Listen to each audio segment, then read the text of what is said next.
गुरु गोविंद सिंह जी साहब बड़े ताकतवर थे और उनको कितना सम्मान है, मानवता के इक्वल थे। गुरु नानक साहब जिन्होंने नो रेस नो रिलीजन कहा और किस तरह से उन्होंने लंगर का कंसेप्ट दिया, गुरु गोविंद सिंह उसी परंपरा से आते थे। और मेरे साथ एक जानकार हैं जो बताएंगे गुरु गोविंद सिंह बारे में। एक बड़ा मिथ फैलाया जाता है कि गुरु गोविंद सिंह ने सिर्फ मुगलों से लड़ाई की।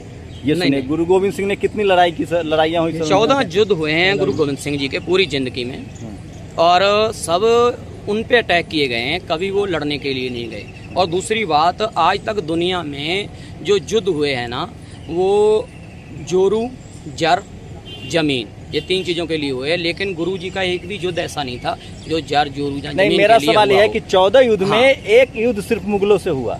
नहीं, मुगलों नहीं कह सकते, मुगल गवर्नमेंट के खिलाफ हुआ। अब 12-13 हिंदू राजाओं से हुआ। नहीं, हिंदू राजा नहीं कह सकते, वो वहाँ की स्टेट थी।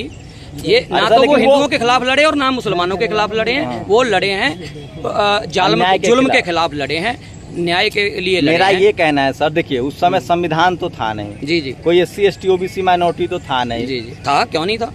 उस समय तो राजा या तो हिंदू होते थे या मुसलमान होते थे, 2 ही तरह का वर्गीकरण था ना। गुरु नानक साहब ने जैसे सिखिज्म की स्थापना की, बुद्ध ने जैसे बुद्धिज्म की स्थापना की है। जी जी। तो मैं ये कह रहा हूँ कि गुरु गोविंद सिंह की जो 13 लड़ाई थी वो हिंदू राजाओं से थी, धर्म के हिसाब से देखे तो।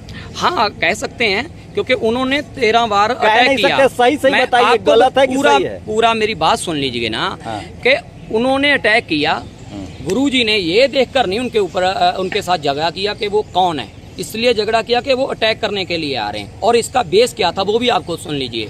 वो दोस्त थे, पहाड़ी राजा दोस्त थे, आते थे गुरु जी के पास। एक दिन लंगर खाने के लिए उनको बुलाया तो वो कहने लगे ये तो नीच लोग है, शूद्र लोग हैं, हम इनके साथ क्यों खाएं? अच्छा, जातिवाद। मैं वो बताता हूँ कि हम इनके साथ कैसे खाएं। तो उन्होंने कहा कि नहीं, अवल अल्लाह नूर पाया कुदरत के सब बंदे, एक नूर ते सब जग उपजा, कौन भले को मंदे। हमारे गुरु ने, बड़ों ने ये कहा है कि ऊपर वाला एक है, उसी ने सबको बनाया। मैं कौन होता हूँ या आप कौन होते हैं किसी को नीच ऊंच कहने वाले?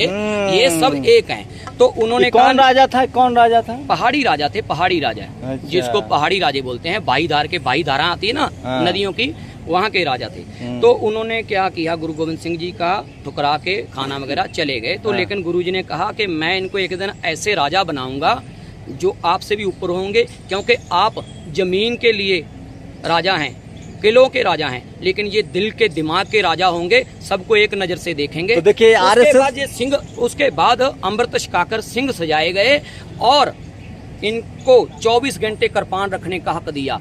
घोड़ी पे नहीं चढ़ सकते थे, जैसे अब भी आप MP वगैरह में जाओगे, छोटे जाति का बोलकर उसको नहीं चढ़ने देते, लेकिन उन्होंने घोड़ों पे चढ़ने की आज्ञा दी। तलवार रखने की जो सिर्फ राजपूत राजाओं के पास अथॉरिटी होती थी, उनके जो एहलकार थे वो भी सिर्फ ड्यूटी पे पहन सकते थे। लेकिन गुरुजी ने कहा नहीं, ये राजा है, इनकी जो सोच है राजाओं वाली होगी, सबकी मदद करेंगे, सबके लिए लड़ेंगे, अन्याय के खिलाफ न्याय के लिए लड़ेंगे।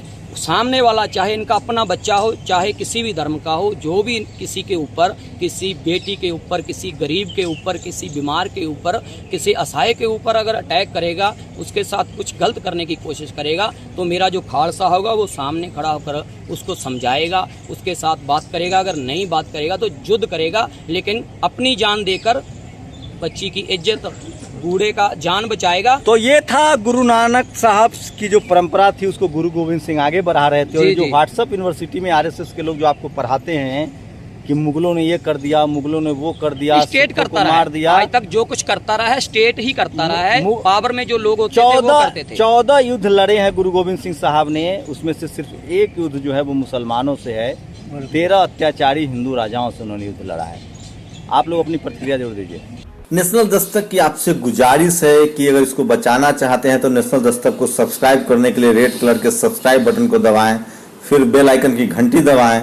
नेशनल दस्तक को बचाने के लिए बहुत जरूरी है कि हर खबर को शेयर करें, लाइक करें, कमेंट जरूर करें।